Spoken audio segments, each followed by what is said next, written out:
7 de la mañana con 35 minutos, 7 con 35 minutos en Punto Noticias, primera emisión a través de Radio Pichincha. Saludamos ya a nuestro primer invitado, como lo anunciamos, se trata del doctor Augusto Tandazo, analista jurídico, experto en materia petrolera también, que nos acompaña. ¿Cómo está, doctor? Buenos días, bienvenido. Le saludamos a Alexis Moncayo, quien le habla, Licenia Espinel. Gracias por acompañarnos en Punto Noticias de Radio Pichincha. La respuesta que ha dado el presidente de la República al exhorto que le hizo la Asamblea Nacional para que acuda voluntariamente explicar su relación con el caso Pandora Papers, era ya esperada. Yo creo que a nadie sorprendió la forma como el presidente de la República ha respondido a esa invitación que hace la Asamblea Nacional. Ha dicho que no va a comparecer, que no hace falta, que el informe de la Contraloría es absolutamente contundente y que él lo que hará es enviar nuevamente esta carta de la Contraloría en la que, según él, le libra de toda responsabilidad en el caso de los Pandora Papers.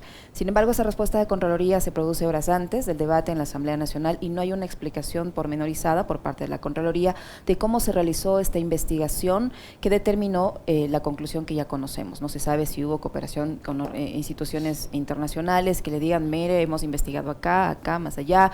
La cooperación con este país donde están estos paraísos fiscales nos dice que no tiene ninguna vinculación y en base a toda esta investigación hemos concluido esto. Simplemente hay esa carta y no sabemos cuál fue el procedimiento que se siguió para que se llegue por parte de la Contraloría a esa conclusión. Lo cierto es que está allí y el caso al parecer queda cerrado con este desenlace. ¿Cómo evalúa usted esta respuesta, tanto del presidente de la República como el desenlace que se produjo en la Asamblea Nacional a raíz de este pronunciamiento tan oportuno de la Contraloría General del Estado? Buenos días, bienvenido. Buenos días, Licenia, buenos días, Alexis. Es una tomadura del pelo al Ecuador y al mundo, porque es un tema que trascendió en la esfera internacional. Pero cuando el asambleísta Alejandro Jaramillo plantea aquello del exhorto, le tomó del pelo a todo el Ecuador, porque el exhorto, de acuerdo a la Real Academia de la Lengua, es cuando alguien con palabras, razones y ruegos, dice que le pide a alguien que haga o deje de hacer algo, ruegos. ¿Dónde está la majestad y la competencia de la Asamblea Nacional para hacerse cargo de la investigación de este tema? Entonces, claro, el presidente de la República prevalido de que tenía este informe de la Contraloría, este pronunciamiento, porque no hay informe, de la Contraloría General del Estado. Entonces dice que ya no concurre, o sea, él hace lo que le viene la regalada gana en el Ecuador, lo mismo que está haciendo con el tema del presupuesto, la proforma del 2022. La Asamblea Nacional, con mayoría, más que mayoría absoluta de votos, le dice que no se aprueba la proforma porque no se han hecho las precisiones que le pidieron en la anterior oportunidad, y dicen que esto lo van a meter por el Ministerio de la Ley. O sea, aquí hay una cuasi dictadura. Esto hay que decirlo de frente y con las palabras exactas. Ahora, respecto de esto hay que decir varias cosas. Primero, si el informe de la Contraloría General del Estado es como está armado en esa hoja y en el dictamen anexo, 2 hojas, ese es nulo, de nulidad absoluta. ¿Por qué razón? Porque no hay motivación. O sea, no hay motivación, no hay razones, no hay un contraste de información para decir, a ver, investigué, por ejemplo, Banis International Foundation y de la información se desprende esto. No hay ese tipo de información, por lo tanto es nulo ese informe de la Contraloría, nulo en derecho. Ahora, aquí hay un tema que es importante verlo. Creo que esto va a servir de didáctica para la ciudadanía. ¿Cuál es la discusión en el fondo que se armó desde hace algunos días y que sigue teniendo efecto en términos del informe de la Contraloría? Según la gente de Lazo, concretamente Eduardo Carminiani, que es el procurador judicial de Lazo, dice que pidieron información a la Superintendencia de Bancos de Panamá y que el traspaso del 47.27% de las acciones emitidas y en circulación de Banisi Holdings a favor de Banisi International Foundation, que estos hizo ese traspaso el 10 de diciembre porque así lo dice la Superintendencia de Bancos de Panamá. ¿Qué sostenía Mónica Palacios? Que esto se daba el 19 de octubre porque funciona o rige desde la publicación en la Gaceta Oficial. Pero entonces esto nos hace ver que la gran discusión era si rigió el 10 de septiembre o rigió el 19 de octubre. Pero tras esto, ¿qué se esconde? ¿Qué se esconde? Que de pronto Lazo voy a utilizar una palabra popular, se avispó y trasladó sus bienes a sus hijos. Esto se desprende. y que lo hizo a tiempo, el 10 de septiembre. Pero, según la otra tesis de Mónica Palacio, no lo hizo a tiempo. Por lo tanto, esto es lo que está en discusión. Pero independientemente de esto, que es un tema jurídico y que tiene que ver con propiedad directa, no con propiedad indirecta, ¿qué es lo que refleja? Que Lazo se deshizo, pongámosle esa palabra que le encanta a él utilizar, de lo que tenía en Petro Overseas y traspasó también lo de Banderilla Capital Group a Banis International Foundation, que es la dueña del 50% del banco, un banco que es del cual es propietario Banisi Holding, y Banisi Holding tiene un capital autorizado de 80 millones de dólares, lo cual quiere decir que los hijos de Lazo, a quienes se les transfirió esto, los hijos de Lazo, son propietarios solamente del capital autorizado del banco, de Banisi Holdings, de 40 millones de dólares. Pero viene la pregunta, o sea, ya hicieron este chanchullo el 10 de septiembre. ¿Y de dónde sacaron el dinero los hijos para hacerse cargo de Banis International Foundation el 10 de septiembre? ¿De dónde sacaron el dinero? Esto es lo que la Contraloría no lo vio, no lo quiso ver, no le dio la regalada gana de ver. Esto es lo grave. Entonces, ¿esto qué configura? La propiedad indirecta de Guillermo Lazo Mendoza en los intereses que tiene Banis International Foundation.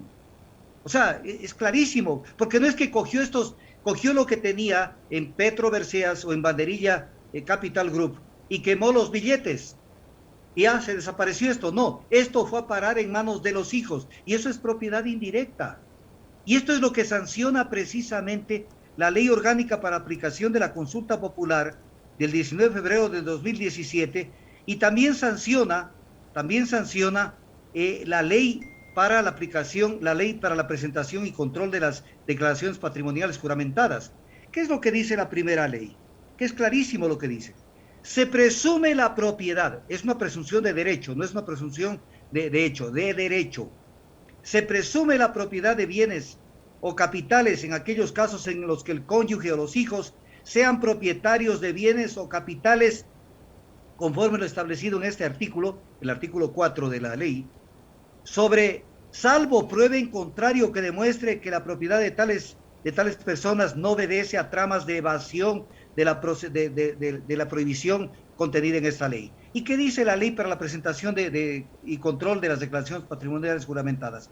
Que en la declaración patrimonial juramentada se hará constar todos los bienes que hay en el exterior, no solamente los que hay en el Ecuador.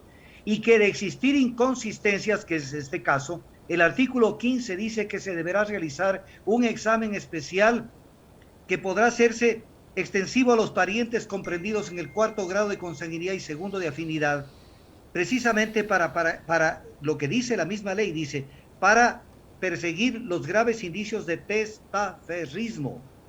Aparte de que si no calza, si se falta la verdad en una declaración patrimonial juramentada, se comete el delito de perjurio, artículo 170 del Código Orgánico Integral Penal. Entonces el tema es sumamente claro y la Contraloría no quiso ver absolutamente nada de esto. No quiso porque no le dio la regalada gana de ver nada de esto. Y entonces nos sorprendió con algo doctor, perdón que le corte ahí porque yo creo que se amerita un comentario suyo ahora que menciona la Contraloría. De paso, buenos días, como siempre, un gusto conversar con usted. Gracias, Alexis. La Contraloría liderada por el señor Riofrío, designado por Pablo Celi desde la cárcel, Pablo Celi designado, ratificado, santificado y blindado por el Trujillato, una Contraloría que hoy por hoy no es ninguna entidad independiente y autónoma del poder político. Desde luego, o sea, esto lo vengo sosteniendo desde hace 4 años. Pablo Celi, porque ni siquiera lo que usted dice, Alexis, podría convalidar algo. Pablo Celi jamás fue contralor subrogante, porque Carlos Poli, con acción de personal,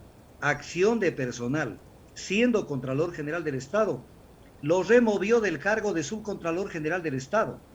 Y el único y le nombró a Saber Chamón, y la única persona que podía asumir la Contraloría General del Estado, de acuerdo al artículo 33 de la Ley Orgánica de la Contraloría General del Estado, era el Subcontralor General del Estado, y ya no era Pablo Celi, era Saber Chamón, y que conste que esto regía a partir del 2 de junio del 2017, siendo que Carlos Polit recién es destituido por la Asamblea Nacional el 2 de julio, un mes después.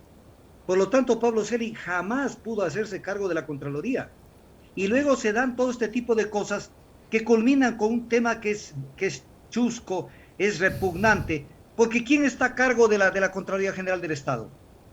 El director nacional de Auditoría de Salud y Seguridad Social. Ese era el cargo que tenía Carlos Riofrío González. Entonces, esto es una tomadura del pelo a todo el Ecuador, que nos lo aguantamos a plena luz del día. ¿Qué dijo Valentina Zárate, subcontralor, Contralor General subrogante, en un periodo pequeño? Pueden poner un cura, un rabino, el mismo Dalai Lama, que mientras exista la estructura actual, la Contraloría no va a funcionar. O sea, el tema es sumamente grave.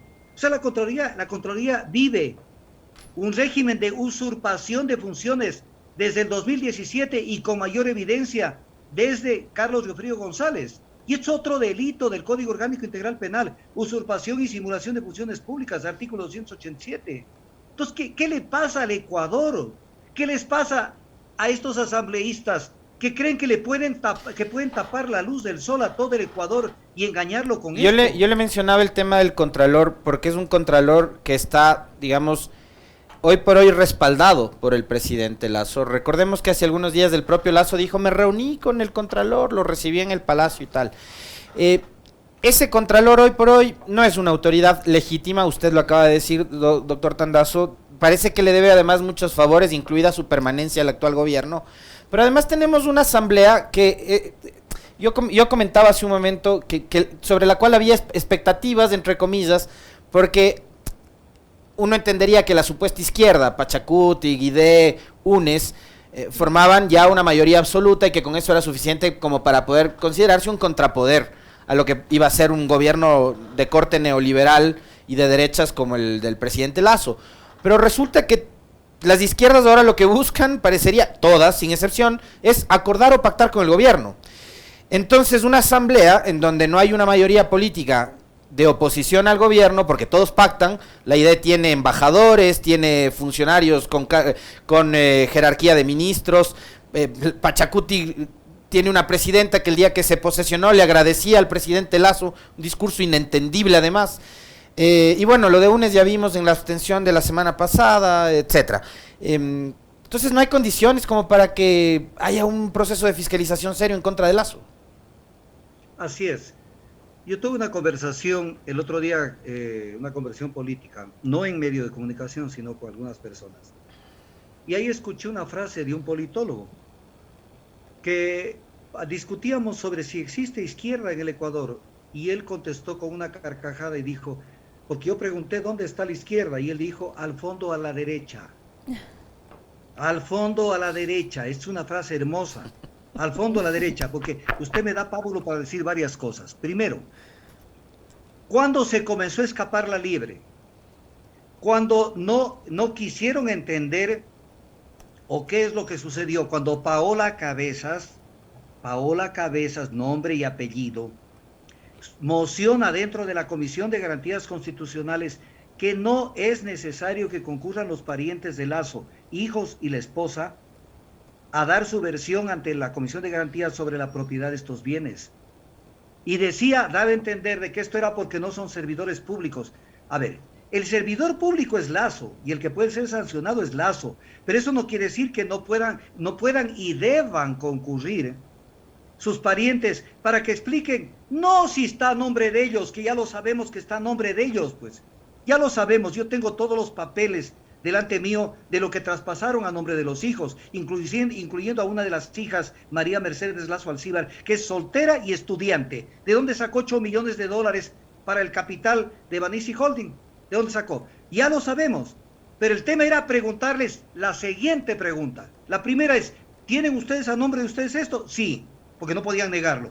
Siguiente pregunta, ¿de dónde sacaron el dinero? Porque no pueden decir somos propietarios. ¿Y de dónde salió el dinero? De la plata de Papito, que hasta el 10 de septiembre del 2020 estaba a nombre de Guillermo Lasso Mendoza. 10 de septiembre. Y que traspasaron el 10 de septiembre, y ahí vino la discusión, que si esto surtió efecto el 10 de septiembre o el 19 de octubre. pero esta era la plata de Guillermo Lazo Mendoza. Pero además otra cosa, la Contraloría General del Estado en este informe que deberíamos colocarlo, como este sí deberíamos colocarlo en la Plaza Grande como la infamia, dice que Dakota del Sur no es considerado un régimen un paraíso fiscal que debe ser cuestionado. Por favor, Dakota del Sur ha sido cuestionado dentro y fuera de Estados Unidos. ¿Sabe cuánto esconde Dakota del Sur? 367,000 millones de dólares por este tipo de activos que están escondidos en Dakota del Sur. Pero doctor Tandazo, sobre este tema, el director en ese entonces, un funcionario del Servicio de Rentas Internas en ese entonces, en las comparecencias a la Comisión de Garantías Constitucionales, él ya anticipó, él decía que el Servicio de Rentas Internas del Ecuador no reconoce a Dakota del Sur como un paraíso fiscal, y ahí ya se vislumbraba que se iba a hacer el argumento con el que la Contraloría finalmente ha liberado de toda responsabilidad al presidente de la República. Perfecto, Licenia, lo que usted dice. Cuando hemos tenido tips que han sido clarísimos, que se veía por dónde se iba a vulnerar esta investigación, no hizo nada la Asamblea Nacional. O sea, teníamos tips como el tongo que comenzó a armar el Contralor General del Estado. ¿En qué consistió el tongo? Mire, esto es burdo. Yo soy abogado y no creo que soy del montón. O sea, cuando el Contralor salió y dijo que va a hacer 2 exámenes, uno de los bienes en paraísos fiscales, que lo tendría la primera semana de diciembre, que es el que sacó, que no hay examen, sino solamente 2 hojas. Y el otro dice de la declaración patrimonial de Lazo, que lo tendrá en enero del 2022. ¿Cómo es que puede separar la declaración patrimonial con esto? No podía separar jamás. ¿Por qué? ¿Por qué lo separó? Precisamente para que no se vea de manera clara de que de alguna manera hubo evasión fiscal, hubo defraudación tributaria y hubo perjurio. Entonces, lo separa. Entonces, estamos viendo a dónde va el Contralor, estamos viendo el abrazo. Ustedes dijeron se reunió, se abrazó. Y las fotos, que yo las he publicado en redes sociales, son un abrazo, pero bien dado, entre el presidente de la República y el Contralor General del Estado. Se dieron su abrazo. Vemos lo que venía pasando en términos de esto, y no se toman acciones. O sea, la Asamblea Nacional se dejó estar más o menos para no hacer absolutamente nada. Entonces uno dice, ¿qué era lo que querían? ¿Acaso no fue también criticable la actitud de Fernando Cavascango, que contribuyó a darle dudas a este tema? Cuando, perdóneme que haga una mención a otro medio de comunicación, cuando Jimmy Jairala le pregunta en una entrevista a Cavascango y le dice, ¿ustedes recomiendan la destitución de Lazo? Y dice, no, nosotros no recomendamos. Ah, no recomiendan. ¿Y por qué es que en la recomendación 1 del informe de la Comisión de Garantías se hace constar 2 cosas? Que se verifica la inobservancia por parte del presidente de la República al pacto ético aprobado en la consulta popular y en la ley orgánica de esta consulta, lo cual conlleva, según el artículo 8, a la destitución. Y además dice, lo que configura el incumplimiento constitucional a lo dispuesto en el artículo 130, numeral 2 de la Constitución de la República por grave conmoción social. Si esto lo coloca en el informe de la Comisión de Garantías Constitucionales, ¿qué es el artículo 130 de la Constitución? La destitución del presidente por la muerte cruzada. Entonces, cuando comienzan con una frase que utilizan mucho en Quito, a culipandear, entonces, ¿a dónde se ve y a dónde iban a llevar? ¿A dónde nos iban a llevar? Pero hay un tema adicional, pues es un tema que es feo, es feo. Pachacutic viene partiendo su votación desde hace algún tiempo. Unos para un lado, otros para el otro lado. Y entonces, cuando uno ve lo que pasó en esta sesión, en la sesión 747, y tomaron la decisión esta de no aprobar lo que debían haber aprobado, entonces decimos, a ver, rápidamente, primera moción de Paola Cabezas, que se inicia el proceso de destitución de Lazo por grave crisis política y conmoción interna. Ahí hubieron solo 51 votos. ¿Cuántos votos están votando comunes? 48, porque está votando Ekener Recalde también con ellos. Por lo tanto, solo 3 se sumaron. Y uno de los que se sumó, por si acaso es bueno verlo, fue Mireya Pazmiño. Es importante verlo en términos periodísticos. Mireya Pazmiño de Pachacutic se sumó a la moción a favor de Paola Cabezas. Obviamente votó en contra Guadalupe Llori, todos los de Pachacutic, toda la izquierda democrática, todo el Partido Social Cristiano, y luego vino la abstención de Salvador Quispe y Mario Ruiz. Pero viene la segunda moción, esto es inaudito, donde la moción proviene de Pachacutic, porque José Fernando Cavascango es Pachacutic, Y cuando viene el momento de la votación, votan en contra 4, que son, en este caso, Guadalupe Llori, Omar Ceballos, Sofía Sánchez y Edgar Quesada. Edgar Quesada incluso que aprobó el informe de la Comisión de Garantías Constitucionales. Y se abstienen 10. Rafael Lucero, el jefe del bloque, Jessica Castillo, Rosa Cerda, Celestino Chumpi, Isabel Enríquez, Manuel Medina, Bruno Segovia, Segundo Chimbo, Consuelo Vega y Cristian Yucailla. Entonces uno dice, o sea, los de Pachacutic no aprobaron la moción de Fernando Cabascango. Pero veamos cuántos votos tuvo la moción de Fernando Cabascango. Tuvo 61 votos a favor, solo faltaban 11 para que se apruebe la moción y 14 votos de Pachacutic que se fueron entre en contra y abstenciones. Entonces, ¿quién le tiró? ¿Quién le tiró esta nueva boya, como le tiraron a Lenin Moreno el 13 de octubre del 2019? ¿Quién le tiró esta boya? Pachacutic. Pachacutic. Siguen siendo aliados incondicionales del gobierno. Son aliados incondicionales del gobierno. Lo hacen de forma inteligente. Lo hacen de forma inteligente, doctor, por esto que usted señala, lo de partir la votación. Y entonces parten la votación que la han venido partiendo desde hace tiempos. La han venido partiendo, entonces uno... Pero por favor, señores de Pachacutic, sean claros y de una vez díganle al país que ellos están con el gobierno. ¿Por qué le mienten? ¿Por qué arman estos shows para que la gente crea que estas cuestiones son así? No son así. Ellos están a favor de ellos, a favor del gobierno. Ellos han pactado. Y mire usted que mire lo que dice Rafael Lucero. Esto es gravísimo. ¿Cómo se pronuncian ellos? Rafael Lucero dice esto, que es una tomadura del pelo al Ecuador. La bancada está compuesta por 25 seres humanos que tenemos diversidad de pensamiento. A ver, ándate al diablo con eso. Yo sé que todos tenemos una diversidad de pensamiento, pero en un movimiento político hay una identidad en ideología, pues. Y hay líneas rojas. El pensamiento político, pues. No pueden haber 25 criterios dentro de Pachacutic. ¿Y qué es lo que dice adicionalmente? Dice, una cosa es la CONAIE y otra es Pachacutic, remarcó. Y luego dice que en la Asamblea Nacional se llega con el voto. Pero esto lo arreglan en cuestión de días. Cuando armaron ese disenso por los precios de los combustibles Pachacutic, Leonidas Sisa dijo que iban a meter justicia indígena, que a Santi le iban a aplicar justicia indígena, a todos los que se fueron a meter en el Palacio de Carondelet, a darle esa salida al presidente, que además le salieron diciendo que es una buena noticia para el país, la elevación de los precios de los combustibles. ¿Qué pasó? Nada. ¿Qué pasó con el juicio a Freddy Carrión, donde la CONAIE dijo que hay que salvarlo a Freddy Carrión y que instaba a los bloques a que voten a favor de Freddy Carrión? Ni un voto de Pachacutic fue para Freddy Carrión. En el tema de la ley de la reforma tributaria, la misma vaina. Y ahora vuelven a aparecer tirándole una nueva boya y oxígeno al presidente Lasso, cuando votan en contra de la propuesta de Fernando Cabascango, más la participación del Partido Social Cristiano, que se rió de todo el Ecuador cuando dijo en ese comunicado oficial del Partido Social Cristiano que lo firmó el presidente vitalicio, Jaime Nebot Sadi, y lo firmaron los asambleístas, y dijo que no se puede violar la voluntad soberana del pueblo expresada en las urnas en la elección del presidente. O sea, entonces no se puede aplicar el artículo 130 de la Constitución en ningún caso, ni el juicio político, en ningún caso. O sea, se negaron a que existen esos artículos en la Constitución. Pero yo quiero remarcar algo antes de que se me acabe el tiempo, que es esto. Cuando el Pleno de la Asamblea Nacional, el 7 de octubre del 2021, aprueba la resolución mediante la cual dice que le encarga a la Comisión de Garantías Constitucionales que trate este tema, porque esto dice así textual, ha generado es ya existe, una seria conmoción social. Con base en esto la comisión comienza a trabajar y después comienza a preguntarse a Alejandro Jaramillo que no hay conmoción social. Entonces, ¿para qué aprobaste con tu voto esto? Tú y tus izquierdas democráticas. ¿Y por qué es que el Partido Social Cristiano, que votaron a favor de esta resolución, después comenzaron a cuestionarse si había o no conmoción social?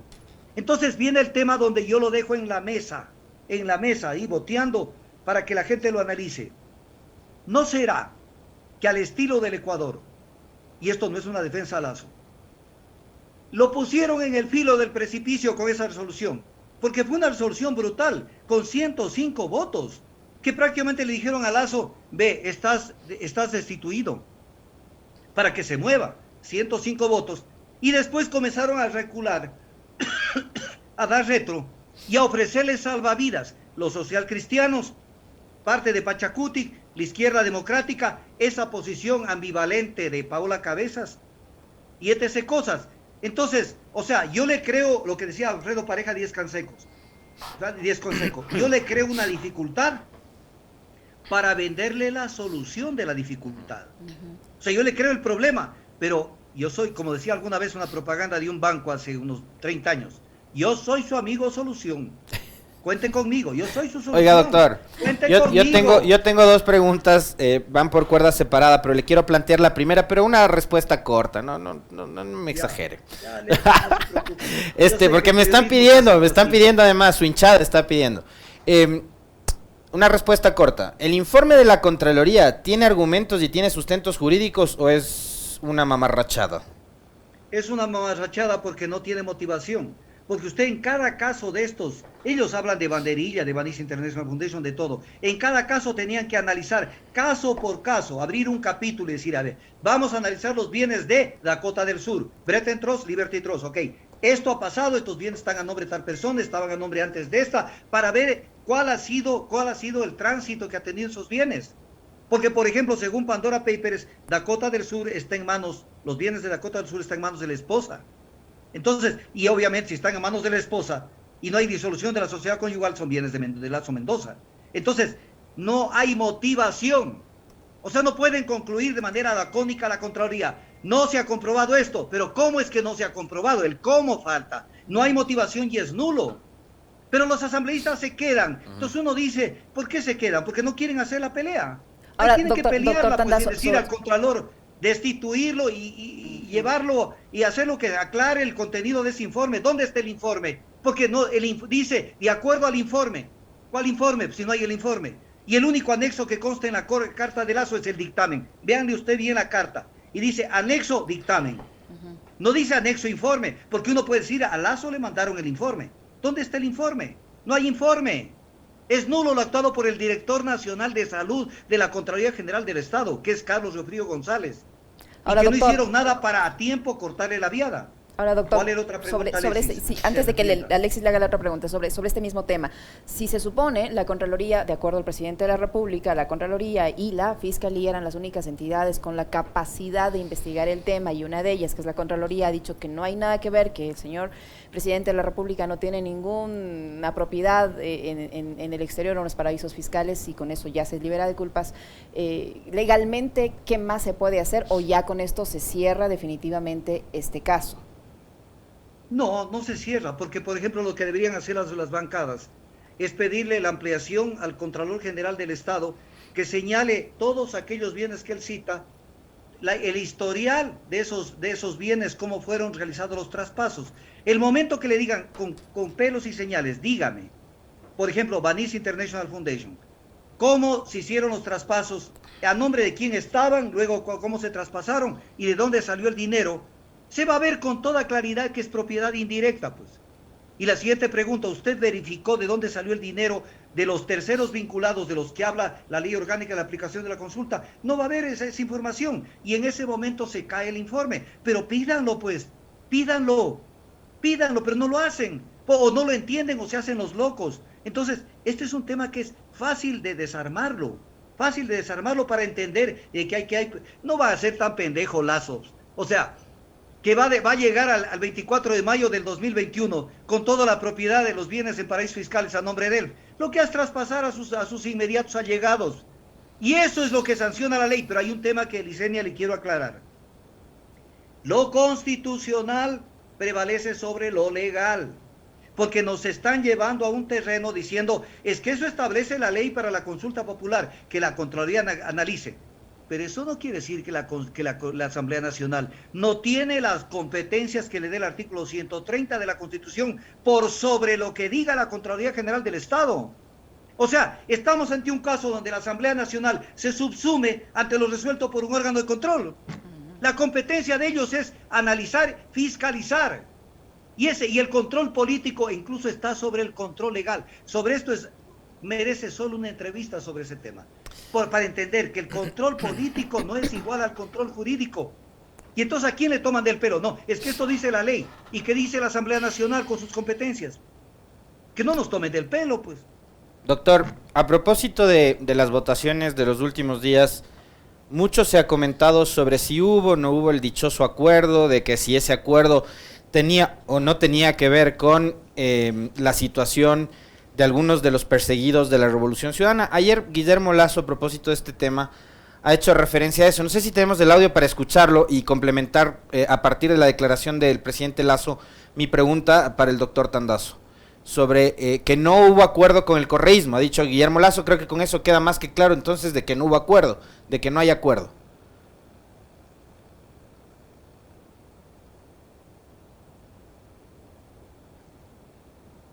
¿Tenemos o no?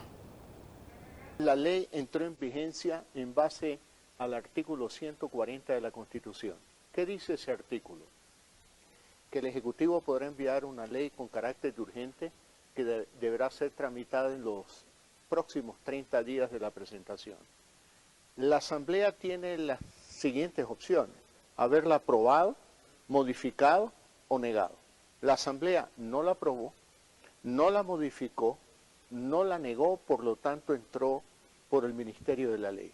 Eso no implica ningún acuerdo, ningún pacto con el correísmo. Este es simplemente un artículo de la Constitución que determina un procedimiento legislativo que en este caso se ejecutó por la vía del Ministerio de la Ley. No hay pacto. Ahora, como se comentó mucho sobre esto del supuesto pacto, hay quienes quieren impedir que personas que hoy están privadas de la libertad, como por ejemplo Ricardo Rivera y Jorge Glass, en el caso de uno termine su sentencia en casa o cumpliendo medidas sustitutivas, y en el caso del otro unifique las sentencias para poder acogerse a la prelibertad, que entiendo es un derecho que tienen todos los privados de libertad que han cumplido un cierto porcentaje de la pena. ¿Qué es lo que pasa con estos dos casos, doctor Tandazo? Rivera y Jorge Glass pueden acogerse a estos beneficios que están incluidos en la ley, más allá de lo que pueda decir la opinión pública, y la opinión pública tiene o no tiene que aceptar lo que decida la justicia. A ver, el tema es sumamente claro. Los derechos que tienen las personas privadas de la libertad respecto de la ejecución de penas son derechos universales que rigen para todos ellos. O sea, esto no se puede hacer una excepción y entonces comenzaríamos a razonar al revés. O sea, esto no apliquen a Jorge Glass porque es de UNES. Tienen que aplicarle a Jorge Glass y tienen que aplicarle a Carlos Pareja Llanuselli, que no entiendo por qué nadie habla de Carlos Pareja Llanuselli.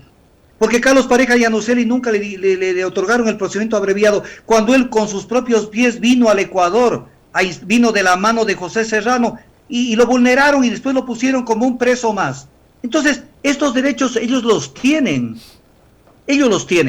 pero está por verse por qué la actitud de UNES, de no tomar el dedito y aplastar la tecla que no les costaba nada, y después tener que meterse en este tema que si va a haber demanda de inconstitucionalidad, que si va a haber el tema de la derogatoria de la ley, lo cual va a demorarse mucho tiempo. Entonces, UNES jamás explicó esto. A mí lo que me irrita es cuando comienzan a tomarle del pelo al Ecuador. No es que nosotros ya no aprobamos, ya negamos, pero te faltaba el dedito nomás. ¿Por qué no lo pusiste? Porque la ley, todavía el pueblo no sale, no entiende lo que pasó. Porque de acuerdo a la ley que aprobó el presidente con el Ministerio de la Ley, rige desde el 1 de enero del 2020 la parte tributaria. Entonces la gente todavía no se da cuenta del batatazo. En el 2022 va a darse cuenta del batatazo. Los que tienen en este régimen impositivo de negocios populares y en este tema de emprendimiento, imagínense lo que es cobrarles un impuesto desde los que tienen $20,000 de ingresos anuales. Ingresos anuales. Primero, perdóneme que haga una explicación cortita, de 20 segundos. Primera vez en la vida que le cobran a alguien por ingresos, no por renta. Porque un emprendedor puede tener un negocito que montó, pero tiene gastos de administración, luz, agua, teléfono, algún empleado a detener, algún guardia de seguridad, alguna vaina a detener, pues. Y entonces le cobran sobre ingresos. Y entonces, cuando veamos que todo el emprendimiento en el Ecuador se cae con esta contribución que le metió Lasso, tenemos que acordarnos de UNES, pues. Cuando veamos cómo los activos de Petroecuador van a pasar a manos transnacionales. Tenemos que acordarnos de UNES, porque entró por la ventana las reformas a la ley de hidrocarburos. Cuando veamos lo que van a hacer Chichirimico, la plata de las telefónicas, donde le dicen de una manera terrible, le dice, yo le voy a perdonar el 50% del pago por el uso del espectro radioeléctrico, pero inviértame en cobertura en medios rurales y urbanos marginales. Si eso es una obligación de la telefónica, pues, o sea, el Estado deja de percibir para que la telefónica invierta y haga un mayor negocio. Cuando todo eso lo veamos, tenemos que acordarnos de los que esa noche asiaga del Viernes Negro, no se les ocurrió coger el dedito y meter el dedo. Entonces, los próximos meses, días, veremos qué fue lo que se decidió con este tipo de cosas. La abstención nos va a salir cara a todos los ecuatorianos y esa factura la vamos a pagar el próximo año. Sí, pero no me queda del todo claro. ¿Jorge Glass puede acogerse a los beneficios de Prelibertad, sí o no? Sí. Y además una cosa, porque la gente dice esto, el caso Singue está pendiente y por eso es que lo aguantan. El caso Singue es una tomadura del pelo que se inventó Pablo Celi para agarrarse la Contraloría. El caso Singue no tiene el menor asidero jurídico, fue una estupidez que hizo la Contraloría. Aupada por los portales digitales de investigación, ¿no? ¿Cómo? Aupada por los portales digitales de investigación, y uno que es asambleísta ahora. Pero es que hay investigación y hay investigación. O sea, hay gente que no llega al fondo. Hay gente que lo único que ve es la persona a la que tienen que perseguir. Pero no ven la razonabilidad de una investigación. Porque, por ejemplo, haber dicho que la empresa no podía producir más allá de las reservas probadas, eso usted le dice a un país petrolero que en el Ecuador se sancionó a una empresa porque encontró más petróleo y produjo más petróleo, y van a decir, oye, esos están en la época de Neanderthal, están en la época del Australopithecus. Y eso los jueces que no tenían la menor formación sacaron eso. Entonces, el tema de Glass hay que separarlo del tema político. Hay que separarlo del tema político. Porque él tiene derecho, pues. Es un ser humano. ¿Acaso que una persona que está privada de la libertad no tiene derechos? Tiene todos los derechos, menos la movilidad. Nada más. Pero quieren hacernos creer que la persona privada de la libertad no tiene derechos. Mire usted, no sé si me regala un segundo para explicar una cosa de Jorge Glass. 10 segundos. 10 segundos, unos 30 han de ser. Verá, Jorge Glass hace unos 3 años, más o menos, hizo una declaración a un medio. Y saltó la ministra de Justicia de ese entonces, Alexandra Alvarado, y saltó el fiscal general Carlos Vaca, y dijo que esta es una salvajada que un preso haga declaraciones, y no se enteraron que el Código Orgánico Integral Penal establece en su normativa que las personas privadas de la libertad pueden dar declaraciones a los medios. O sea, teníamos un fiscal que no conocía la normativa penal y una ministra de Justicia que tampoco conocía. O sea, en este país se confunde justicia con venganza, justicia con persecución, y eso no puede ser contra nadie, contra nadie. Entonces, esto es lo que tenemos que salvar. Pero en esto no podemos dejar pasar esto, porque tenemos un presidente sobre el cual pesa la sospecha de haber manejado esto con opacidad. Pero además un presidente que le dice a la inversión que venga cuando él saca la plata afuera y que lleva la plata. Hay un documento que es hermoso sobre las ventajas de Dakota del Sur, que les cuento una cosa, es elaborado por Trident Trust, el broker de Lazo. Y ahí dice que por qué hay que llevar la plata a Dakota del Sur. Por las ventajas de opacidad, pues. Ahí se esconde el dinero. Se esconde el dinero sucio o el dinero que se lleva a lavar. Una persona que no cree en el Ecuador está a cargo de la presidencia de la República del Ecuador. Eso es terrible. Pero lo único positivo de esto es que nos aclara el panorama y que se sacan a careta a mucha gente. Y que tienen que decirle al país el por qué se han comportado de esa manera. Muchísimas gracias. Pero se acabó la farsa y el show. Gracias, Doc. Muy amable. Muchísimas gracias, doctor. Gracias a ustedes, muy amables. El doctor Augusto Tandazo, analista jurídico que ha estado con nosotros. 8:14, una pequeñísima pausa. Enseguida regresamos para conversar sobre el primer debate del proyecto de ley que garantiza el aborto en casos de violación.